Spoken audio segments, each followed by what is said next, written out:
This book seems to dovetail perfectly with your earlier book, as well as with a film that we profiled on this show 5 years ago from Shelby and Eli Steele, What Killed Michael Brown, which takes a look at Ferguson, Missouri, and talks about how Blacks were moving up the socioeconomic scale in terms of neighborhoods and families and communities and earnings. And then came Lyndon Johnson's Great Society, which was meant to, quote, help, and completely undermined all of that progress. So give us the basic thesis of your book. Well, you laid it out pretty well, and it's good to see you again, Megyn.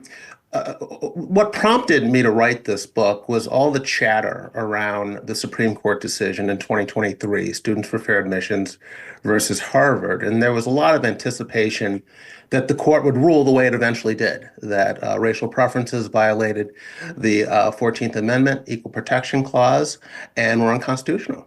And but the talk in the media, particularly among the left-wing elites, black and white, was that this would be a devastating blow to the black middle class, that these policies that the Supreme Court was about to strike down had created the black middle class, and that without special treatment, without racial favoritism, the black middle class would be decimated. And I said, wait a minute, that is not what the historical record shows. There was a black middle class well before affirmative action policies took effect in the 1970s. And in fact, that black middle class was growing at a significantly faster rate than it grew during the era of affirmative action. So that's why I wrote the book, to take on some of these false narratives out there that want to credit government programs and expanded welfare state, racial preferences, and so forth with black uplift, when in fact that is not what drove black uplift in this country historically. What does affirmative action do at the college level to the black students and those around them? Well, it's what it does to any student, Megyn, that is admitted without the credentials of the surrounding students at the same institution. That's the issue here. It's, as I've said before, if you admitted to Harvard left-handed redheads with SAT scores that were 300 points below those of the average Harvard student, you would see left-handed redheads pooling at the bottom of the class. You'd see them dropping out at higher rates. You'd see them switching from harder majors to easier majors. That's just the way it works. The most important credential for a student going to any institution is that they have to match the academic preparation of the surrounding kids at that school. And when there's a gap, that's when you run into trouble. And affirmative action mismatches kids with schools. And we often speak of it in racial terms, but the same could be true of children of alumni. The same could be true of student athletes, the children of donors, and so forth. Anytime there's a mismatch of the child and the institution, you're going to see those kids pooling at the bottom of the class. And we have a ton of evidence showing this. One of my favorite studies that point this out is one done by an economist at Duke University who interviewed freshmen at Duke and asked them what they wanted to major in. And the students that were black men in particular, were asked whether they wanted to major in the STEM fields or in, I should say, the natural sciences and economics.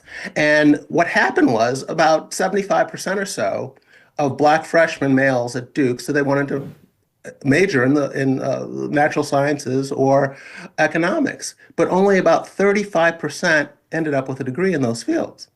So you had a 35-point attrition rate. Among white males, it was 4 points, the attrition rate. Wow. And what the economist showed was that what produced this result, what accounted for this disparity entirely, was whether the student had been admitted to the school with the same credentials as other kids at Duke. In other words, Duke admits some black kids that do meet the standards of other kids and some black kids who don't. And that attrition rate could be explained entirely by which black student we were talking about. Those blacks that had been admitted to Duke with the same credentials as everyone else at Duke ended up with a degree in that major. Those who didn't switched out of the major. And so that shows you the mismatch effect of affirmative action. And I remember it was either one of our earlier discussions or maybe it was Heather McDonald, your colleague at the Manhattan Institute. But one of you guys was telling me, unfortunately, what happens with a lot of the folks who then they're not able to compete in the sciences, and they were on their way to getting an economics degree, but instead they couldn't make it.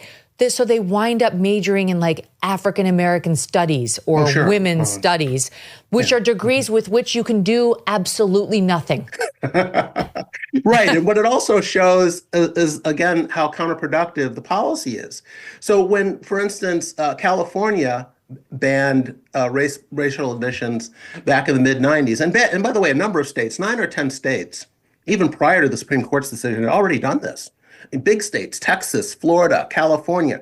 So we have some idea of what's going to happen in the absence of these policies. And what happened in California is that, yes, for a period immediately after the ban went into effect, the most selective schools in the California system, Berkeley and UCLA, saw a reduction in Black and Hispanic enrollment. But the University of California system overall saw an increase in enrollment because kids were going to schools where they were better matched. And more importantly, what California saw was a sharp increase in the graduation rates of Black and Hispanic students throughout the system, including in those more difficult STEM fields, computer science, engineering, physics, and so forth. Much, much higher GPAs, much, much higher graduation rates because kids were being better matched with schools. And so my point is that a policy that was put in place to help increase the ranks of the Black middle class, at the end of the day, was resulting in fewer Black doctors and Black lawyers and Black engineers than we would have had in the absence of the policy. And I think one of the real tragedies here, Megyn, is that when you look at these Black kids who are admitted to some of these selective schools with lower standards, what you find is that they have higher standards than the average college student in this country. They're just lower than they are for students Harvard. At those more selective schools. So these kids would be hitting it out of the park academically at a less selective institution. I mean, if they're going to Michigan State instead of Michigan, if they're going to,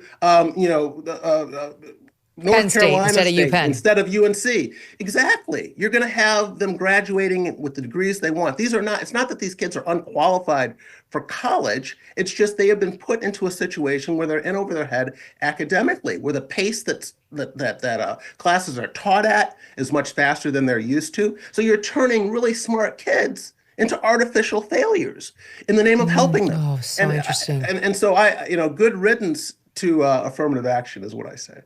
Well, and the other piece of it is they've ruined what used to be these like really coveted, exciting, sexy degrees like Harvard or Yale or Columbia, because now for the Black and brown and whatever other minority students who graduate from there in 2025 America, everybody's like, I mean, that's just the reality. We're like, we know how they got in. Yeah. I mean, that's the truth. Exactly. Whereas those kids of color who made it in there based on their own merit are getting dragged down with that same eye roll unfairly. Yeah, exactly. You have not only turned a lot of kids into artificial failures, the ones who are successful on their own merit, their success is somehow tainted by these policies. No one wants to be, and what self-respecting person wants to be the token on campus or in the workplace? And that is what affirmative action has done. And it's also reinforces stereotypes, and the justices got into this in the majority opinion. If you go to an elite school and you're surrounded by minority kids who clearly don't belong there and are struggling in class and so forth, you leave college with a certain view of the intellectual capabilities of minorities. That's what these programs are doing. They're reinforcing that stereotype by setting up these kids to fail. And it's a real shame. And the point I'm making in the book is that in the era prior to affirmative action, this is not what was happening.